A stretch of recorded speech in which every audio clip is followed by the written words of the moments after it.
প্রশাসনে উপসচিব পদে 50% কোটা রাখার সুপারিশ অযৌক্তিক।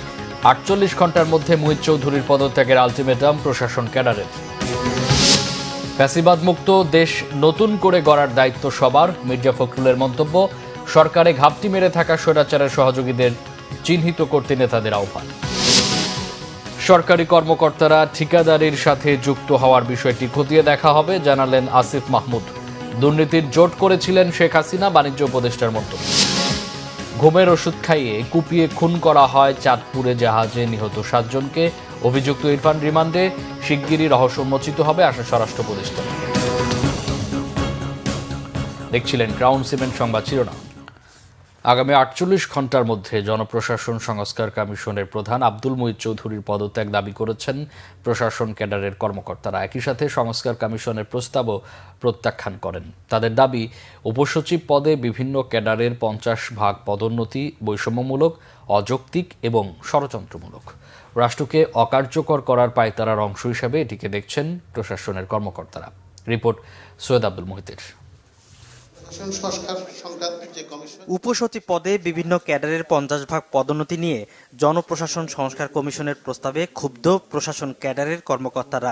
রাজধানীর বিয়াম মিলনায়তনে বাংলাদেশ অ্যাডমিনিস্ট্রেটিভ সার্ভিস অ্যাসোসিয়েশন ও বিসিএস প্রশাসন কল্যাণ বহুমুখী সমবায় সমিতির প্রতিবাদ সভায় বিষয়টি উঠে আসে।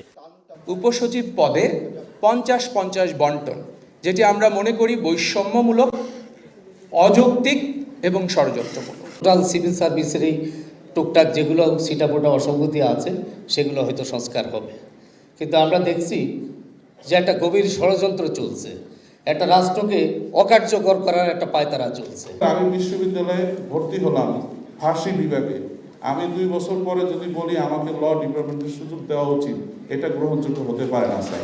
আদালত কর্তৃক মীমাংসিত ইস্যুতে আগুন লাগিয়ে দেওয়ার জন্য সংস্কার কমিশনকে দায়ী করেন তারা।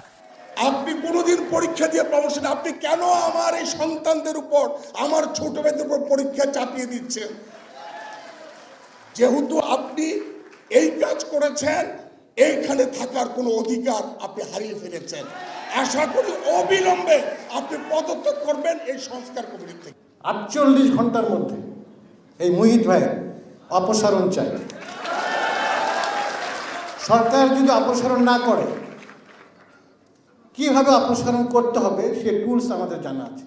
আমরা প্রয়োজন অনুযায়ী কালো ব্যাজ ধারণ করতে পারি, কলম বিরতি করতে পারি, আমরা অনশন করতে পারি, প্রেস কনফারেন্স করতে পারি, এবং অবশ্যই আমরা 4 তারিখে আমাদের মহাসমাবেশ করতে হবে। কমিশনের কোনো অযাচিত সুপারিশ করলে কঠোর কর্মসূচি দেওয়া হবে। 4 নম্বর, আমি সাবধান করতে চাই, প্রশাসনের কোনো পর্যায়ে অন্ধভাবে বহিরাগত কাউকে এনে বসানোর চেষ্টা করা হলে তা কঠোরভাবে প্রতিহত করা হবে। জনপ্রশাসন সংস্কার কমিশনের প্রস্তাব আন্ত ক্যাডার দ্বন্দ্ব তৈরি করায় ক্ষুব্ধ প্রতিক্রিয়া জানান প্রশাসন ক্যাডারের কর্মকর্তারা। সৈয়দ আব্দুল মুহিত, বাংলা ভিশন, ঢাকা। চিকিৎসার জন্য জানুয়ারির প্রথম ভাগে লন্ডন যাচ্ছেন বিএনপি চেয়ারপারসন ও সাবেক প্রধানমন্ত্রী বেগম খালেদা জিয়া। 7 জন চিকিৎসক সহ 16 সদস্যের একটি প্রতিনিধি দল নিয়ে চিকিৎসার জন্য লন্ডন যাচ্ছেন তিনি। লন্ডন এবং যুক্তরাষ্ট্রে বেগম খালেদা জিয়া চিকিৎসা নেবেন। খালেদা জিয়ার ব্যক্তিগত চিকিৎসক, কর্মকর্তা, পরিবারের সদস্য এবং অন্য নেতারা তার সফর সঙ্গী হিসাবে যাচ্ছেন। বেগম খালেদা জিয়ার সফর সঙ্গী হিসাবে থাকছেন তার ছোট ছেলে প্রয়াত আরাফাত রহমান কোকোর স্ত্রী সৈয়দা শর্মিলা রহমান, বিএনপির চেয়ারপারসনের ব্যক্তিগত চিকিৎসক doctor AJM Zahid Hossain, doctor Mohammad Enamul Haque Chowdhury ও তাবিত আওয়াল। পররাষ্ট্র মন্ত্রণালয় এই সফর নির্বিঘ্ন করতে প্রয়োজনীয় সব পদক্ষেপ নিয়েছে। চিকিৎসকরা জানিয়েছেন, বেগম খালেদা জিয়ার চিকিৎসা 2টি টিমে হবে। প্রথম টিমে তার চিকিৎসা হবে লন্ডনে, এরপর তাকে যুক্তরাষ্ট্রে নেওয়া হবে। বিএনপি চেয়ারপারসনের বড় ছেলে দলের ভারপ্রাপ্ত চেয়ারম্যান তারেক রহমান 16 বছর ধরে লন্ডনে অবস্থান করছেন। সবশেষ 2017 সালে লন্ডনে মা ছেলের সাক্ষাৎ হয়। দীর্ঘ 8 বছর পর আবার মা ছেলের সাক্ষাৎ হতে যাচ্ছে। বিএনপি মহাসচিব মির্জা ফখরুল ইসলাম আলমগীর বলেছেন, ফ্যাসিবাদ মুক্ত দেশ নতুনভাবে গড়ে তোলার দায়িত্ব সবার। দেশের গণতন্ত্র পুনঃপ্রতিষ্ঠার জন্য বিএনপি কাজ করছে। রাতে সিলেট ওসমানী আন্তর্জাতিক বিমানবন্দরে সাংবাদিকদের তিনি এসব কথা বলেন। একটি সামাজিক অনুষ্ঠানে যোগ দিতে ব্যক্তিগত সফরে রাতে সিলেট পৌঁছান বিএনপি মহাসচিব। এ সময় তাকে বিমানবন্দরে স্বাগত জানান দলীয় নেতাকর্মীরা। উপস্থিত ছিলেন বিএনপি স্থায়ী কমিটির সদস্য গয়েশ্বর চন্দ্র রায়, চেয়ারপারসনের উপদেষ্টা, সিলেটের সাবেক মেয়র আরিফুল হক চৌধুরী সহ অন্যান্যরা। বেগম খালেদা জিয়ার চিকিৎসায় বিদেশ নেয়ার ব্যাপারেও কথা বলেন মির্জা ফখরুল। সীমান্ত হত্যা বন্ধে ভারতের প্রতি আহ্বানও জানান বিএনপি মহাসচিব। ফ্যাসিস্ট রুলারের হাত থেকে আপনার মুক্ত হয়েছি, সেভাবেই সেই আবেগ আছে। সেই সঙ্গে এখন তো আপনার গণতন্ত্রের জন্য আমরা কাজ করছি, সবাই কাজ করছে। আমরা সবসময় সীমান্ত হত্যার বিরুদ্ধে কথা বলেছি, আমরা তীব্র নিন্দা জানাই এবং আমরা মনে করি যে ভারতের অবিলম্বে এই সীমান্ত হত্যা বন্ধ করা উচিত। রাজনৈতিক দলের পেছনে না লেগে সরকারের ভেতর ঘাপটি মেরে থাকা স্বৈরাচারের দোষরদের চিহ্নিত করার আহ্বান জানিয়েছেন বিএনপির স্থায়ী কমিটির সদস্য ডাক্তার জেএম জাহিদ হোসেন। জাতির ঐক্য না ভাঙার জন্য বৈষম্য বিরোধী আন্দোলনের নেতাদের প্রতি আহ্বানও জানান তিনি।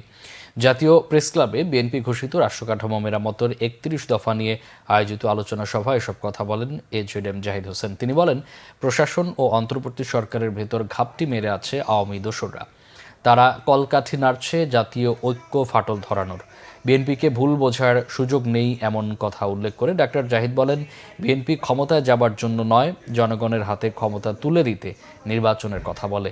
এদিন জাতীয় প্রেস ক্লাবে আরেক অনুষ্ঠানে বিএনপির vice chairman doctor Asaduzzaman Ripon বলেন, আওয়ামী লীগকে অবৈধ সরকার বানানোর কারিগর বিএনপি। আগামীতে লুটপাটকারীদের সংসদে স্থান না দেওয়ার আহ্বানও তার।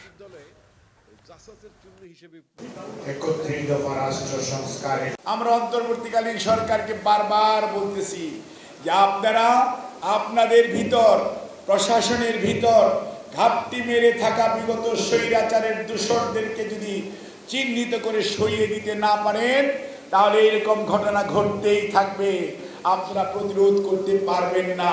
রাজনৈতিক দলের পিছনে লাগার দরকার নাই বন্ধুরা, আপনারা আপনাদের ভিতর ঘাপটি মেরে থাকা স্বৈরাচারের দোষরদের পিছনে লাগুন এবং তাদেরকে প্রশাসন থেকে এবং আপনাদের আশপাশ থেকে সরিয়ে দেন।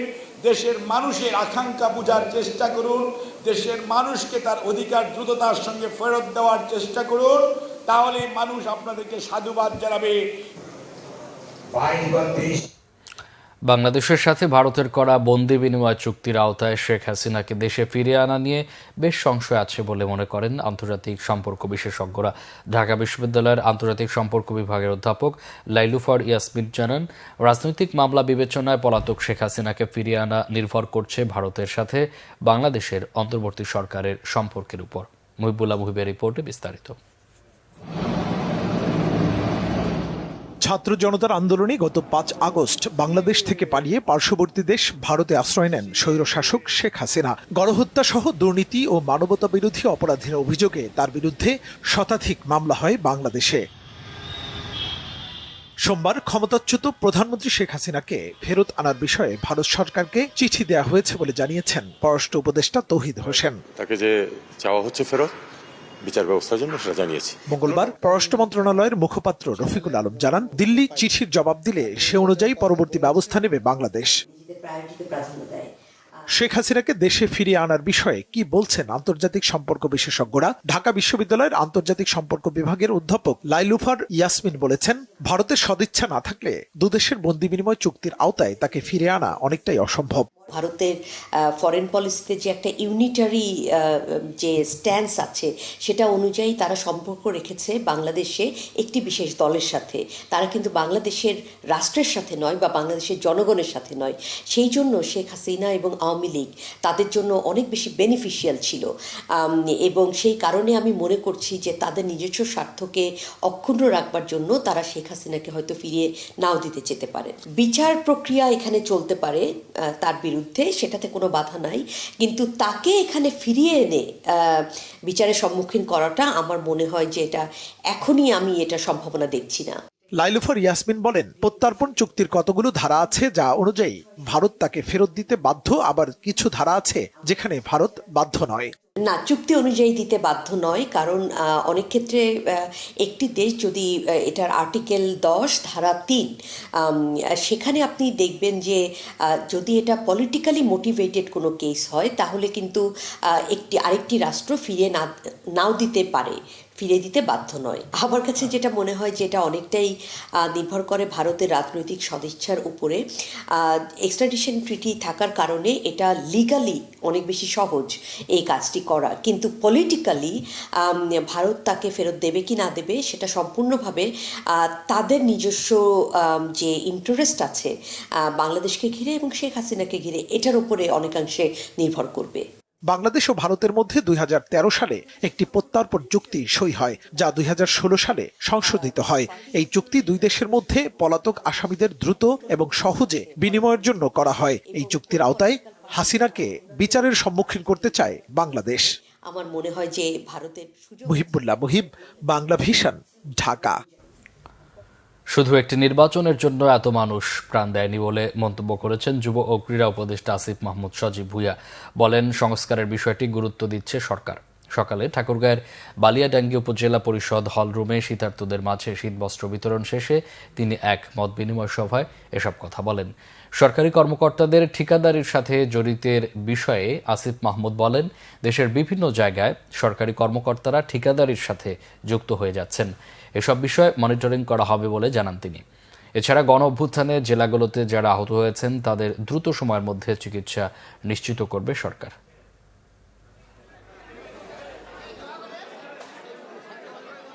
শুধুমাত্র একটা নির্বাচন কিংবা ভোটের জন্য এত মানুষ জীবন দেয়নি। প্রায় 200 শতাধিক আমরা ধারণা করছি আমাদের শহীদ এবং 20,000-এরও বেশি আহত এবং শহীদ পরিবার এবং আমাদের আহতরাও সংস্কারের কথা বলছে। এই সরকারের একটা ক্লিয়ার ম্যান্ডেট হচ্ছে আমরা সংস্কার কার্যক্রমগুলো করবো এবং আপনারা জানেন কমিশনগুলোর প্রায় 3 মাসের মতো সময় হয়ে যাচ্ছে। কমিশনগুলোর প্রস্তাবনা দেবে, তারপর আমরা যারা স্টেক হোল্ডার্স আছে তাদের সাথে কনসালটেশনের ভিত্তিতে সংস্কার কার্যক্রম বাস্তবায়ন করে একটি ইলেকশনে দিয়ে যাব। বাণিজ্য উপদেষ্টা শেখ বশিরউদ্দিন বলেছেন, আওয়ামী লীগ সরকারের রাজনীতিবিদ, আমলা, বিচারক, বিভিন্ন বাহিনী একটি দুর্নীতির জোট তৈরি করেছিল। চট্টগ্রাম মহানগরীর একটি অভিজাত হোটেলে দি institute of cost and management accountants of Bangladesh আয়োজিত মত বিনিময় সভায় তিনি এসব কথা বলেন। শিল্প ও বাণিজ্য খাতের চ্যালেঞ্জ ও সম্ভাবনা তুলে ধরতে আগামীর বিকশিত অর্থনীতি কেমন হবে শীর্ষক এই মত বিনিময় সভার আয়োজন করা হয়। বাণিজ্য উপদেষ্টা 2024 এর শহীদদের মর্যাদা দিতে দেশের সব শিল্প খাতে সেক্টর ধরে ধরে সংস্কার করা হবে বলেও জানান। সভায় ব্যবসায়ীরা বলেন, এই বছর সরকারের সবচেয়ে বড় চ্যালেঞ্জ মূল্যস্ফীতি নিয়ন্ত্রণ। এছাড়া আর্থিক সেক্টরে লুটপাট, দুর্নীতির বিচার ও কার্যকর সংস্কার চান ব্যবসায়ীরা।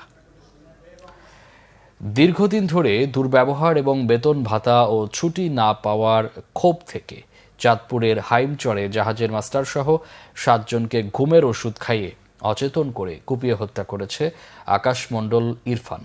বুধবার সকালে কুমিল্লায় সংবাদ সম্মেলন করে এমন দাবি করেছে র্যাব। এদিকে ইরফানের 7 দিনের রিমান্ড মঞ্জুর করেছে চাঁদপুরের একটি আদালত। আরও জানাচ্ছেন দীপন দেওয়ান। গত সোমবার চাঁদপুরের মেঘনা নদীর হাইমচরের ঈশানবালা এলাকায় এমভি আল বাখেরা নামে একটি সারবাহী জাহাজ থেকে 5 জনকে মৃত এবং 3 জনকে আহত অবস্থায় উদ্ধার করা হয়। এর মধ্যে 2 জন চিকিৎসাধীন অবস্থায় মারা যান। 7 খুনের ঘটনায় অজ্ঞাতনামা ডাকাত দলকে আসামি করে মঙ্গলবার রাতে হাইমচর থানায় মামলা করেন জাহাজের মালিক মাহবুব মোর্শেদ। 7 জনকে খুনের ঘটনাটি একদিকে যেমন সারা দেশে আলোচনার ঝড় তোলে, তেমনি এর সাথে জড়িতদের আটক করতে নড়েচড়ে ওঠে আইনশৃঙ্খলা বাহিনী। বিভিন্ন জায়গায় অভিযান চালিয়ে এই ঘটনার সাথে জড়িত আকাশ মণ্ডল ইরফানকে বাঘেরহাটের চিতলমারির এক বাসা থেকে আটক করে র্যাব। সংবাদ সম্মেলনে বুধবার কুমিল্লা র্যাব 11-র মেজর সাকিব হোসেন জানান, জাহাজের বাজার করার জন্য ইরফান পাবনার একটি বাজারে নেমেছিল। সেখান থেকে তিনি 3 পাতা ঘুমের ওষুধ কেনেন। মূলত জাহাজের মাস্টারের ওপর ক্ষোভের কারণে তার উদ্দেশ্য ছিল জাহাজের মাস্টারকে হত্যা করা এবং এই হত্যাকাণ্ড সংগঠিত করার পর যখন সে বুঝতে পারে অন্যান্য যে ক্রুরা আছে তারা সে পালিয়ে গেলে তার সম্পর্কে তথ্য দিয়ে দিবে, তাই আইন শৃঙ্খলা রক্ষাকারী বাহিনীর হাত থেকে রক্ষা পাওয়ার জন্য সে ক্রমান্বয়ে বাকি সদস্যদেরকে হত্যার চেষ্টা করে। সংবাদ সম্মেলনে তিনি আরও জানান, হত্যার দিন রাতের খাবার রান্নার সময় ইরফান জাহাজের বাবুর্চির অগোচরে খাবারের মধ্যে ঘুমের ওষুধ মিশিয়ে দেন। ভোর আনুমানিক 5:30টার দিকে যখন অন্যান্য নোঙর করা জাহাজগুলো তাদের গন্তব্যস্থলে ছেড়ে যায়, তখন এই গ্রেফতারকৃত আকাশ তার এই জাহাজটিকে চালিয়ে যাত্রা করে এবং 1 ঘন্টা জাহাজটিকে চালানোর পর হাইচরে গিয়ে জাহাজটি আটকা পড়ে।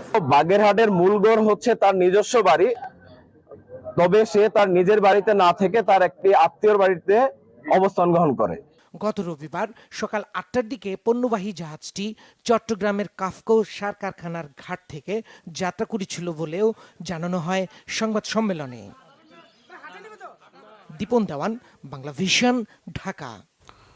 জুলাই আগস্টের ছাত্র জনতার অভ্যুত্থানে হত্যার 2টি মামলায় সাবেক আইনমন্ত্রী আনিসুল হক, ক্ষমতাচ্যুত শেখ হাসিনার উপদেষ্টা সালমান এফ রহমান এবং এমটিএমসির সাবেক মহাপরিচালক বরখাস্ত মেজর জেনারেল জিয়াউল হাসানকে অব্যাহতি দিয়ে চূড়ান্ত প্রতিবেদন তৈরি করা পুলিশ সদস্যদের বিরুদ্ধে ব্যবস্থা নেয়ার হুঁশিয়ারি দিয়েছেন স্বরাষ্ট্র উপদেষ্টা মোহাম্মদ জাহাঙ্গীর আলম চৌধুরী।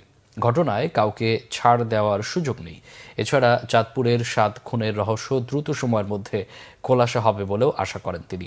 রিপোর্ট করছেন SM ফয়েজ। খ্রিস্টান ধর্ম অনুসারীদের বড়দিনের শুভেচ্ছা জানাতে কাকরাইলে গির্জা পরিদর্শনে আসেন স্বরাষ্ট্র উপদেষ্টা জাহাঙ্গীর আলম চৌধুরী। গির্জা পরিদর্শনে আসেন র্যাব মহাপরিচালক AKM শহীদুর রহমান। নিরাপত্তার বিষয়টি পরিদর্শন শেষে সাংবাদিকদের সঙ্গে কথা বলেন স্বরাষ্ট্র উপদেষ্টা। জানান, কোনো ধর্মে ভেদাভেদ নেই, সবাই মিলেমিশে থাকলে দেশ অনেক দূর এগিয়ে যাবে। আজকে বড়দিনের একটা বড় উপলক্ষ হলো এটা শান্তি। এই শান্তি প্রতিষ্ঠা করার জন্য আমরা সবাই একসাথে চেষ্টা করব। আমরা যদি সবাই একসাথে চেষ্টা করি, দেশটা কিন্তু অনেক অনেক আগিয়ে যাবে। এখানে কারো কোনো ধর্মে কিন্তু কোনো ভেদাভেদ নাই। মুসলমান, হিন্দু, বৌদ্ধ, খ্রিস্টান সবাই আমরা কিন্তু বাঙালি। আমাদের উপরের দিকে হয়তো কিছু কিন্তু আমাদের চামড়ার নিচের কিন্তু সবারই রক্তের একই রং। কথা বলেন জুলাই আগস্ট হত্যা মামলার বিষয়ে। উঠে আসে চাঁদপুরের 7 খুনের ঘটনাও।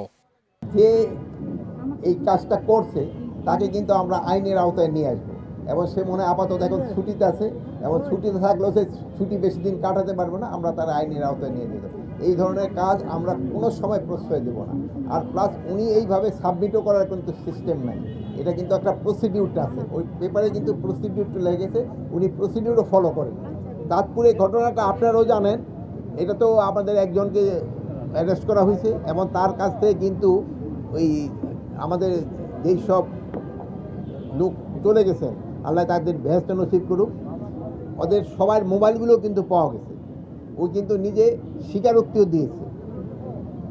এরপরে আইনের আওতায় তো তারা আনা হয়েছে এবং তার বিচার হবে। দ্রুতই 7 খুনের রহস্য উন্মোচন হবে, আশা তার। SM Foyez, Bangla Vision, Dhaka. নানা আয়োজনে উদযাপন হচ্ছে খ্রিস্ট ধর্মাবলম্বীদের সর্ববৃহৎ ধর্মীয় উৎসব বড়দিন। দিবসটিতে উৎসব আনন্দে মেতে ওঠেন দেশের খ্রিস্টান সম্প্রদায়। রাজধানীর বিভিন্ন গির্জা ঘুরে আরও জানাচ্ছেন ওবায়দুল্লাহ মামুন। যীশু খ্রিস্টের জন্মদিন, যা খ্রিস্ট ধর্মাবলম্বীদের কাছে বড়দিন হিসেবে পরিচিত। বুধবার সকাল থেকে রাজধানী সহ সারা দেশের গির্জাগুলোর চারপাশে বর্ণিল আলোকসজ্জা করা হয়েছে। ভেতরে ক্রিসমাস ট্রিতেও আলোর ঝলকানি। হিংসা বিদ্বেষ ভুলে যীশু খ্রিস্ট সবাইকে শান্তি, সম্প্রীতি ও মানবতার বন্ধনে আবদ্ধ হওয়ার আমন্ত্রণ জানিয়েছিলেন। গির্জায় গির্জায় বিশেষ প্রার্থনার মধ্য দিয়ে দিনটি শুরু করেন খ্রিস্ট ধর্মাবলম্বীরা। প্রার্থনায় অংশ নিতে সকাল থেকেই গির্জায় আসছেন তারা। পরিবারের সদস্যদের নিয়ে প্রার্থনায় অংশ নিচ্ছেন ছোট বড় সবাই। বাইবেল পাঠ আর ধর্মীয় সঙ্গীত শুনছিলেন যীশু ভক্তরা। গির্জা প্রাঙ্গণে তৈরি করা হয়েছে গোশালা, এর পাশে রাখা হয়েছে সান্তা ক্লজ। দেশের সব গির্জার ভেতরটা এখন এমনই বর্ণিল। গির্জাগুলোতে এত সাজসজ্জার আয়োজন খ্রিস্ট ধর্মাবলম্বীদের প্রধান ধর্মীয় উৎসব শুভ বড়দিনকে ঘিরে। সমস্ত অন্যায় পাপ এই সমস্ত থেকে দূরে থেকে যেন নিজেদের এবং আমাদের আশেপাশে যারা আছে তাদের জন্য সবাই এক প্রেমে একত্রিত হই। প্রত্যেকে তার জন্মের আনন্দে আবার নতুন বছরটা খুব সুন্দরভাবে আনন্দময়ভাবে কাটাতে পারে। হিংসা বিদ্বেষ, অন্যায়, অত্যাচার ও পাপাচারে নিমজ্জিত মানুষকে সুপথে আনার জন্যই যিশু আবির্ভূত হয়েছিলেন ধরায়। যিশু খ্রিস্ট সারা জীবন আর্তমানবতার সেবা, ত্যাগ ও শান্তির আদর্শ প্রচার করে গেছেন। তারই মহিমায় উজ্জীবিত হতে চান নিজেরা। পবিত্র দিনে এমনটাই প্রার্থনা করেছেন যিশু ভক্তরা। আমরা যে প্রতিটা বছর যে ভালো থাকি, তো আমরা ঈশ্বরকে অনেক ধন্যবাদ দেই, আর এমন যেন প্রত্যেকটা বছর যেন আমরা ভালো থাকতে পারি। আজকে এই বড়দিনটা আমরা সবাই ভালোভাবে উদযাপন করব, সকলের জন্য প্রার্থনা করব, আর আমাদের পরিবারের জন্য প্রার্থনা করব। সারা বিশ্বের হানাহানি ও রক্তপাত বন্ধের পাশাপাশি দেশের শান্তি কামনা করা হয় আজকের বিশেষ প্রার্থনায়, বলছেন পুরোহিতরা। আমরা সবসময় একত্রে একসঙ্গে পথ চলতে পারি, একসঙ্গে কাজ করতে পারি, এরকম বিশেষ করে যে যে ধর্মেই আমরা থাকি না কেন, আমাদের নিজ নিজ ধর্মগুলো যেন আমরা বিশ্বাস অনুসারে আমরা পালন করতে পারি, স্বাধীনভাবে পালন করতে পারি। দিবসটি উপলক্ষে প্রতিটি গির্জায় রয়েছে আইনশৃঙ্খলা বাহিনীর বিশেষ নিরাপত্তা ব্যবস্থা। ওবায়দুল্লাহ মামুন, বাংলা ভিশন, ঢাকা। ধর্মবর্ণ নির্বিশেষে সকলকে দেশের কল্যাণে কাজ করার আহ্বান জানিয়েছেন রাষ্ট্রপতি মোহাম্মদ শাহাবুদ্দিন। সকালে বড়দিন উপলক্ষে বঙ্গভবনে খ্রিস্ট ধর্মাবলম্বীদের সাথে শুভেচ্ছা বিনিময়ের সময় তিনি এসব কথা বলেন। রাষ্ট্রপতি মোহাম্মদ শাহাবুদ্দিন বলেন, বৈষম্য ও দুর্নীতিমুক্ত এবং ন্যায়ভিত্তিক রাষ্ট্র প্রতিষ্ঠায় সাম্প্রদায়িক সম্প্রীতির বন্ধনকে আরও মজবুত করতে হবে। জাতি, ধর্ম, বর্ণ নির্বিশেষে সকলের প্রচেষ্টায় আধুনিক ও উন্নত বাংলাদেশ বিশ্বে এগিয়ে যাবে বড়দিনে, এমন প্রত্যাশার কথাও জানান রাষ্ট্রপতি। এর আগে রাষ্ট্রপতিকে খ্রিস্টান সম্প্রদায়ের পক্ষ থেকে শুভেচ্ছা কার্ড প্রদান করা হয়। পরে খ্রিস্ট ধর্মাবলম্বীদের সাথে নিয়ে বড়দিনের কেক কাটেন রাষ্ট্রপতি। ফরিদপুরে উৎসব আনন্দের মধ্য দিয়ে নানা আয়োজনে পালিত হয়েছে খ্রিস্ট ধর্মাবলম্বীদের সবচেয়ে বড় ধর্মীয় উৎসব শুভ বড়দিন। দিনটি উপলক্ষে জেলায় সবচেয়ে বড় আয়োজন করা হয় ফরিদপুর ব্যাপটিস্ট চার্চ মিশনে। আলোকসজ্জা দেখতে খ্রিস্ট ধর্মাবলম্বী ছাড়াও দূর দূরান্ত থেকে ছুটে আসেন উৎসাহী দর্শনার্থীরাও। সন্ধ্যায় ব্যাপটিস্ট চার্চ মিশন স্কুলের হলরুমে সাংস্কৃতিক অনুষ্ঠানের আয়োজন করা হয়। অনুষ্ঠানে প্রধান অতিথি হিসেবে উপস্থিত ছিলেন জেলা বিএনপির আহ্বায়ক মোদাররেস আলী ইসা এবং বিশেষ অতিথি ছিলেন জাতীয়তাবাদী যুবদলের কেন্দ্রীয় নির্বাহী কমিটির সাবেক সহসভাপতি মাহবুবুল হাসান ভুইয়া পিঙ্কু। এ সময় শিশুদের নিয়ে আমন্ত্রিত অতিথিরা কেক কাটেন। সংবাদ শেষ করব ক্রাউন 7 শিরোনামগুলো আরেকবার জানিয়ে। প্রশাসনে উপসচিব পদে 50% কোটা রাখার সুপারিশ অযৌক্তিক, 48 ঘন্টার মধ্যে মুহিত চৌধুরীর পদত্যাগের আলটিমেটাম প্রশাসন ক্যাডারের। ফ্যাসিবাদ মুক্ত দেশ নতুন করে গড়ার দায়িত্ব সবার, মির্জা ফখরুলের মন্তব্য। সরকারে ঘাপটি মেরে থাকা স্বৈরাচারের সহযোগীদের চিহ্নিত করতে নেতাদের আহ্বান। সরকারি কর্মকর্তারা ঠিকাদারির সাথে যুক্ত হওয়ার বিষয়টি খতিয়ে দেখা হবে, জানালেন আসিফ মাহমুদ। দুর্নীতির জোট করেছিলেন শেখ হাসিনা, বাণিজ্য উপদেষ্টার মন্তব্য। ঘুমের ওষুধ খাইয়ে কুপিয়ে খুন করা হয় চাঁদপুরে জাহাজে নিহত 7 জনকে, অভিযুক্ত ইরফান রিমান্ডে। শিগগিরই রহস্য উন্মোচিত হবে, আশা স্বরাষ্ট্র উপদেষ্টার। এই ছিল এখনকার মতো, পরের সংবাদ সকাল 7:30 দেখার আমন্ত্রণ রইল। এছাড়া বাংলা ভিশন সংবাদ ও সংবাদ সংশ্লিষ্ট অনুষ্ঠান দেখতে ভিজিট করুন www.vision24.com ও facebook.com/banglavisionnews এবং সাবস্ক্রাইব করুন youtube.com/banglavisionnews। এতক্ষণ সাথে থাকায় অসংখ্য ধন্যবাদ।